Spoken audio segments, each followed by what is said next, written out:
Hello and welcome to my channel. My name is Maria Jaju and today I am painting the most tragic heroine of all time, Cassandra of Troy. Before I tell you about this painting, I want to share the story of Cassandra herself. Cassandra was one of the children of King Priam of Troy, and her story appears in Homer's Iliad and Odyssey, Virgil's Aeneid, Aeschylus' Agamemnon, among others, but mostly in pieces. I originally read her story as a child, presented in a narrative form collected from those many ancient references. To set the stage, let me tell you the story of Troy. Once upon a time, Paris, a young prince of Troy, attends a high-profile celebrity wedding whose invite list covers almost all of the major gods of Greek mythology. As celebratory stories new and old always go, there is one goddess who is not invited. Like a typical Maleficent diva, she throws in a special gift to wreak havoc on the festivities. An apple that says, "For the most beautiful," on the front. In Greek, it says Callisti, which in my personal theory is the word that inspired the title of Daenerys Targaryen. Immediately, the three most important goddesses at the party, Hera, Athena, and Aphrodite, start fighting over whom this apple should belong to, and they ask Paris to decide which goddess is the most beautiful. They each offer him something amazing as a bribe. Hera even offers him to be the ruler of known world. But the bribe he chooses is Aphrodite's. She offers him the love of the most beautiful mortal woman alive, Helen of Sparta.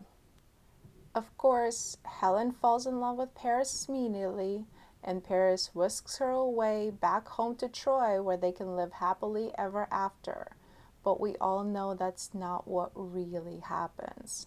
Helen is already married, and not only is she married, she is the most beautiful woman in the world. Back when Helen was single and looking, every respectable king, prince, and lord wanted her hand, and together they made a pact of mutually assured destruction.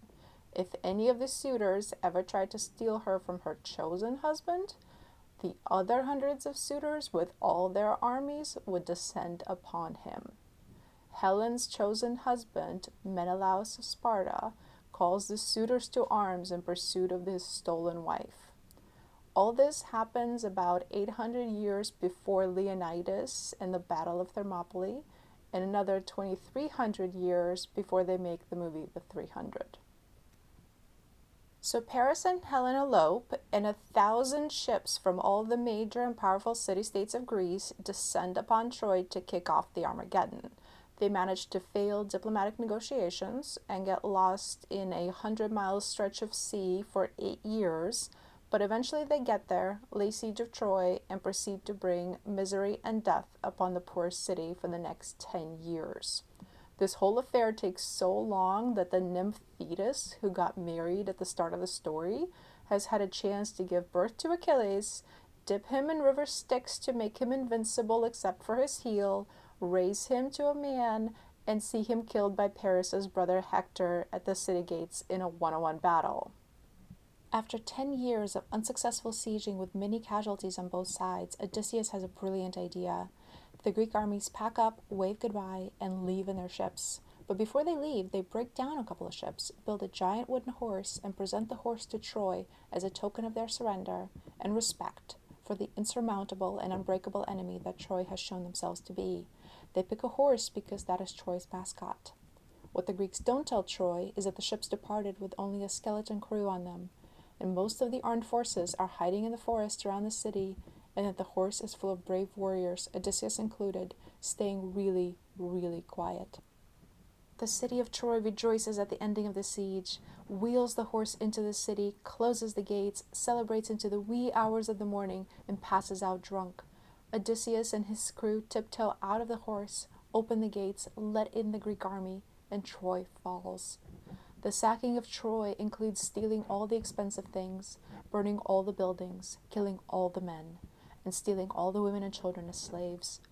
The Greeks do such an amazing job of venting their anger that nobody knew where Troy was until 1865 AD, more than 3,000 years later. Back to Cassandra. Cassandra is one of Paris's sisters, and back even before the wedding that set all these wheels in motion, she was young and beautiful enough to catch the eye of the god Apollo.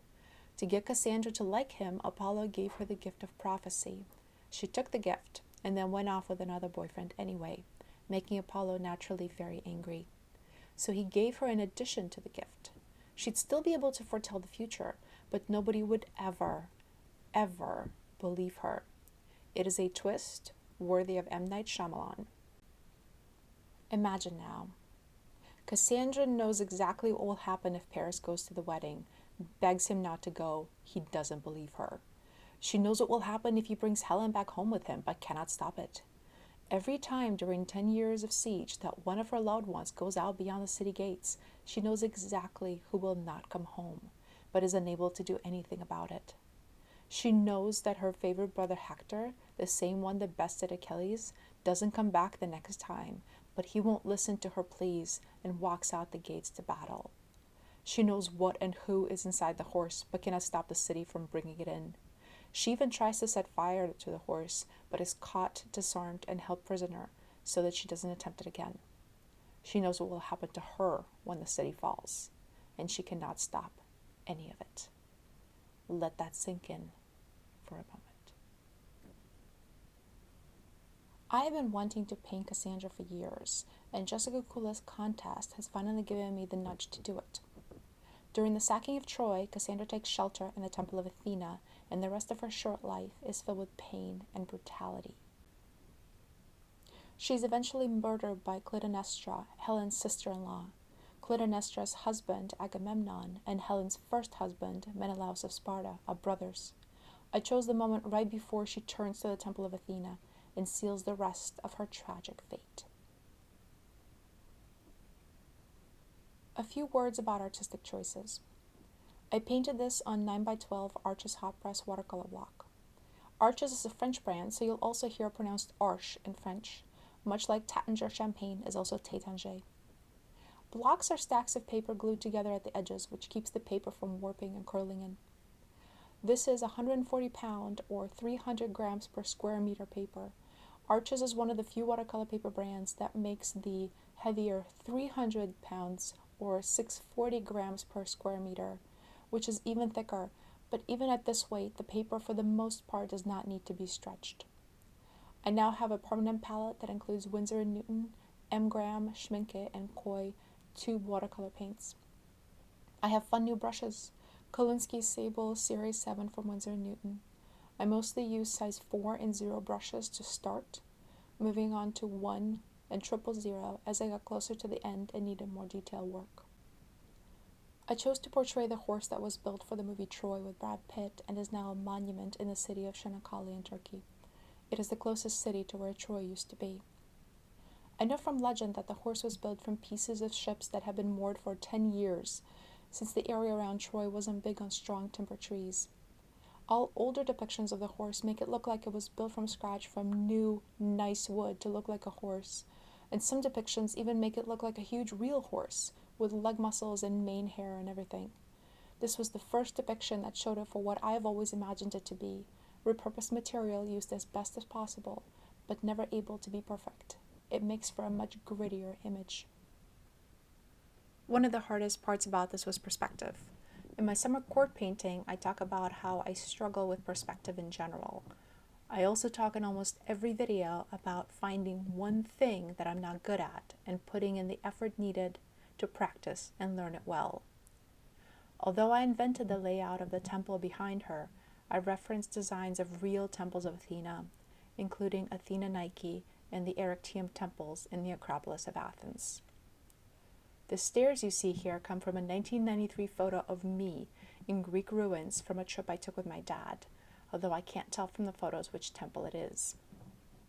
The other main feature of this painting that I challenged myself with was the lighting. By putting bright, fiery, almost explosive light source behind the horse, I had to account for both the contre-jour or halo lighting around the horse and the bright highlights on everything facing this light source, as well as the cool blue shadows in the contrasting planes of every object. Human skin is an interesting thing. We intuitively know what colors and shades skin tends to be. Even if you were to paint a character with bright lime green skin, if the lighting around that character makes it look like the character is simply lit by bright lime green light, our eye will accept that the character's skin color is actually a shade of real human skin color, despite what it sees. Capitalizing on that and painting her skin a combination of Indian yellow, ultramarine blue, quinacridone red, vermilion, with a bit of sepia to darken the ultramarine in the deepest corners only, still presents you with a harshly lit, but otherwise completely human skin colored tan girl, even though I did not use any actual skin tones. I think that this is amazing and absolutely want to practice these lighting effects in future paintings. As we come to the end, I want to thank you for watching my video. If you enjoyed it, please hit thumbs up. It helps other people find my videos when they are searching for the next thing to watch on YouTube. If you like watching me paint and hearing my stories, please subscribe. Except for the last month when I was off on several trips and vacations, I have been constantly posting once a week. You can also find me on Instagram, where I post progress of each new painting daily around 1 p.m. Pacific. And even if you don't do any of these things, please leave me a comment below and tell me what you think. All of these things make me super happy and inspire me to keep drawing, keep painting, and keep posting my latest art. Thank you so much, and see you next time.